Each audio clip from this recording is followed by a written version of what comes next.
Olá, sétimo ano, sejam bem-vindos a mais uma aula de História.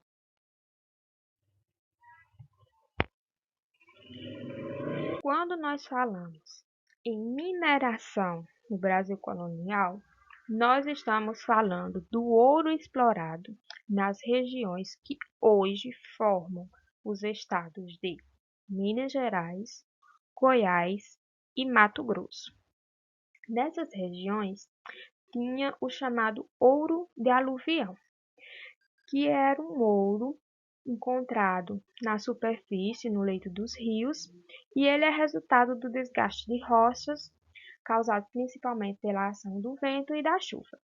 A exploração desse ouro ela acontecia no leito dos rios, e para separar o ouro dos outros metais, era utilizado a água dos rios. Essas áreas de mineração são chamadas de lavras, que é onde acontecia a separação do ouro dos outros materiais através da água. Para essas regiões, precisavam que houvessem muitos trabalhadores, e esses trabalhadores eram principalmente, em sua maioria, escravos. Mas, ao contrário dos escravos lá dos engenhos, os escravos das áreas de minerações, eles eram escravos de ganho, ou seja, eles tinham um pouco mais de autonomia. Eles não eram livres, mas eles possuíam um pouco mais de autonomia, porque os seus senhores ofereciam recompensas financeiras em troca que eles trabalhassem mais e encontrassem mais ouro. Então, quanto mais ouro um escravo levasse para o seu senhor o recompensaria por isso. Por isso que os escravos da região das Minas possuíam um pouquinho mais de autonomia em comparação aos escravos das regiões dos engenhos. Estima-se que entre 1700 e 1760 foi levado do Brasil, o ouro brasileiro, mais de 500 toneladas, que foi levado lá para Lisboa, em Portugal, porque a exploração feita no Brasil iria servir de lucro para os portugueses.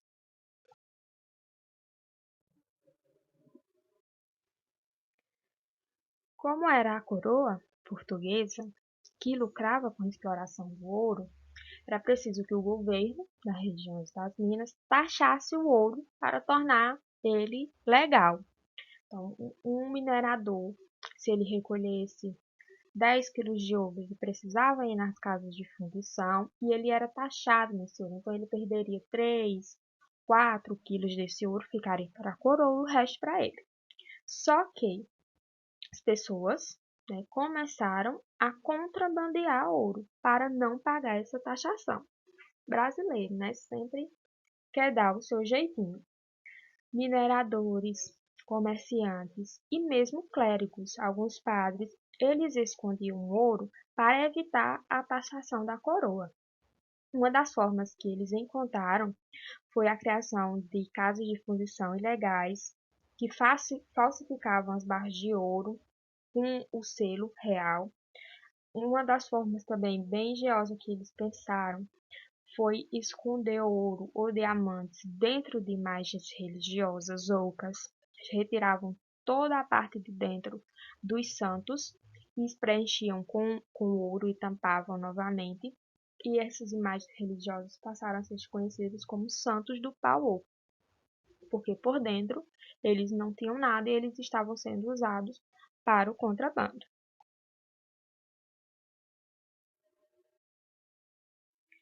A extração de metais e pedras preciosas contribuiu para formar um mercado interno na colônia, entre as áreas mineradoras e São Paulo e Rio de Janeiro, que ficavam mais próximos dessas áreas.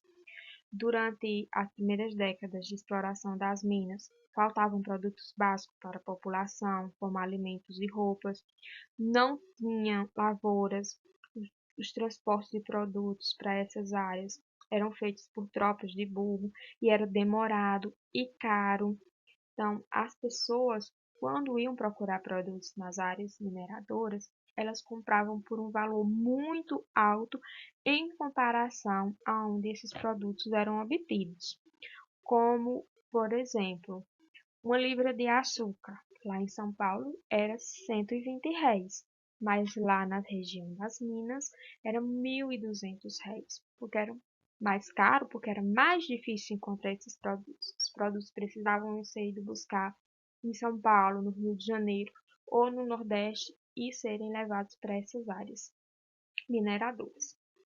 As mercadorias que vinham de outras áreas, elas sempre passavam pela cidade do Rio de Janeiro, porque a estrada que levava da capitania de Minas era por lá. Então aumenta o fluxo comercial no Rio de Janeiro, porque e vai contribuir para a expansão urbana. A importância do Rio de Janeiro, ela vai se destacar tanto que ela vai se tornar o principal centro urbano da colônia e vai assumir o papel de sede do governo, vai se tornar a sede do Vice-Reino do Brasil,